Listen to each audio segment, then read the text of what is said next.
Vegas, a fund for victims of last year's mass shooting in Las Vegas, is paying out more than $30 million starting today. That money will go to the families of people who were killed and to victims with severe injuries. The families of each person who died, and there are 58 in total, will receive $275,000. People with permanent paralysis and brain damage from the shooting will get the same amount.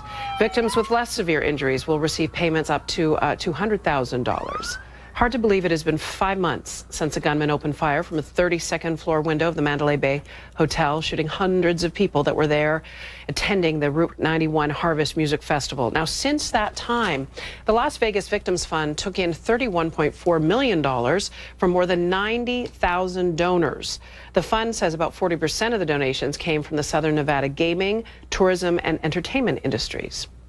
However, not everyone who was injured is benefiting from that fund. Brian Claypool founded Route 91 Strong to help other victims of the Las Vegas shooting, and he joins me here on set in Los Angeles. So help us understand the difference. So we see that fund going on, and it's doing well and getting all sorts of money. Tell me about your fund. Right. We formed 2 days after the shooting Route91strong.org, and we've raised about $35,000. Doesn't sound like a lot, but remember, I'm a survivor of the Vegas shooting. We did this while we were grappling with our own shock and trauma, but we've made worlds of progress now. We plan on raising a lot more money in the coming months and years, and this is going to be a long-term project. What motivated you to do it? When I was dodging those bullets, Michaela, and I think you've met my little girl, I never thought I'd get home to see my daughter.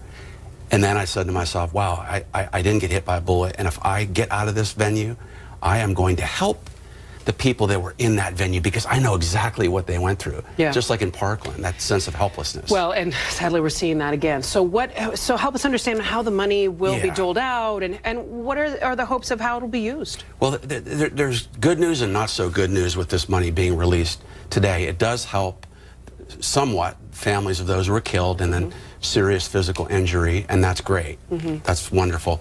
But there are probably thousands. I've talked to a lot of them. I represent a lot of victims, and there are so many people out there, Michaela, who, for example, didn't treat immediately for physical injury.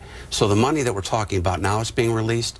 If you treated, or if somebody died, you obviously qualify, but if you treated before October 10th, then you'll qualify for some of this money. If you treated afterwards, then you're not going to qualify for any money under this fund.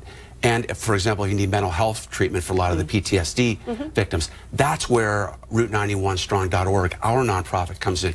We distributed last week in Vegas, epic milestone, 10 checks to victims of the Vegas shooting who did not qualify for money. But there's different standards, and I understand that they have to manage in some way, but you're sort of hoping to do this as a long-term venture, because you realize that a lot of the people may have injuries or traumas that they will be coping with for some time. Yeah, absolutely. Give you a quick example. I have a client who treated after October 10th for a hip injury. She had a fractured hip.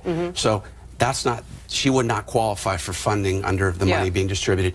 And then just a few weeks ago, she had an adverse reaction to medication. More treatment's required. Yeah, more medical treatment for that, Michaela. So that's where our nonprofit I'm so glad you're stepping in, and I know it's also helping you through this too, because you know, you have your own memories of that day, and this is a way to help. When you help others, it helps yourself. Brian, thank you for being here. Thank you for the work you're doing, and you stay well, okay? Thank you, Michaela. Okay.